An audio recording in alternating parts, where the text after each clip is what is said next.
Come on. Mr. Lincoln! Mr. Lincoln! Oh, I'm sorry. I didn't see you there. I was just polishing my shoe. I like my shoes how I like my free men. Black. Hannibal, go turn down the lights. Light the candle while you're at it. I think it's time for a little bit of story time.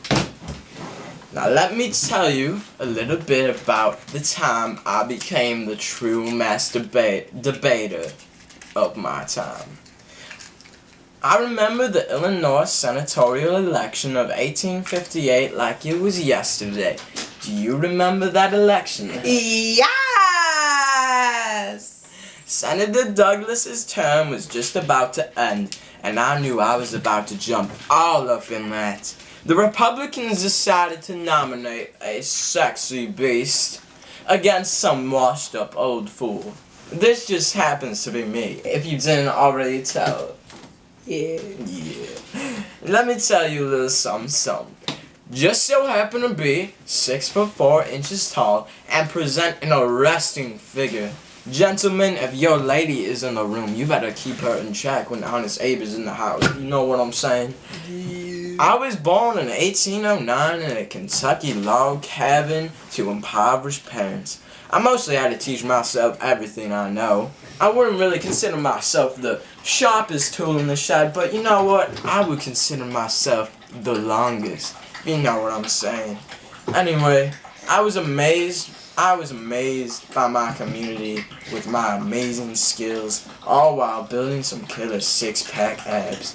Did such activities such as weightlifting, wrestling, and some long hard work splitting wood. Have you ever split wood, Hannibal? Oh yeah, I have. How'd you like it? Was it hard? So good! Anyways, I have also been told that I tell great stories. I ended up marrying up socially into the influential Todd family. Now, my wife was a bit temperamental and crazy, if you may say, but she was a 10, so that's what I gotta say. But her nagging on me all the time did teach me some excellent patience and forbearance. Have to give that to her. I was one of the better known lawyers in Illinois, especially among the ladies, but my rise as a politician was less than rocket-like. Until 1854, when I was 45 years old, I had done nothing to establish a claim to statesmanship. But after mounting the Republicans, mounting the Republican bandwagon, I emerged as one of the foremost politicians.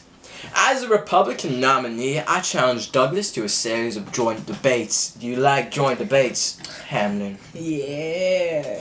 This act was considered quite rash because he was the nation's most devastating debater. In fact, some even said he was a master debater. Would you consider Douglas a master debater, Hamlin? He is a true master debater. But that didn't scare me one bit. I was hard as a rock and knew that I was stronger than he was. I would be the new master debater. I relied on logic and thinking rather than some old table thumping like other people. And the more I got into a subject, the more enticing it became. One of my most famous debates was in Freeport, Illinois. I liked that debate. How did you like that debate? I loved your debate. You're a master debater. Why, thank you, Hamlin. I said, suppose the people of a territory should vote slavery down. The Supreme Court in the Dred Scott decision had decreed that they could not. In this case, who would prevail? The courts or the people? Now, at that moment, my opponent looked directly at me, and he had the strangest look in his eyes. He looked at me and said, "Let's get it on." At that moment, I honestly thought I was about to be raped. Now, my opponent claims he was talking about the debate, but honestly, that guy really seems like a raper. I mean, have you seen that guy? If you seen that rape face, you know he raped us. Yeah, you know. Well, anyway, old Douglas's answer became known as the Freeport Doctrine. No matter how the Supreme Court ruled, slavery would stay down if the people voted it down. Laws to protect slavery would have to be issued by the territorial legislators. Let me share a little secret. When public opinion does not support the federal government, it is almost impossible to enforce the laws. Douglas ended up defeating me for the Senate seat. However, this was more than some jerry-rigged mishap, and everyone knew I had won the moral victory. This was more than enough in my eyes, the best victory I could imagine. After this debate, I began to become known and was starting to be seen as a possible presidential candidate. But that's a story for another time. Now, don't you think I did a pretty good job as President Hamlin? I approve. Why, thank you. That's all I've got for today. I will see you folks later.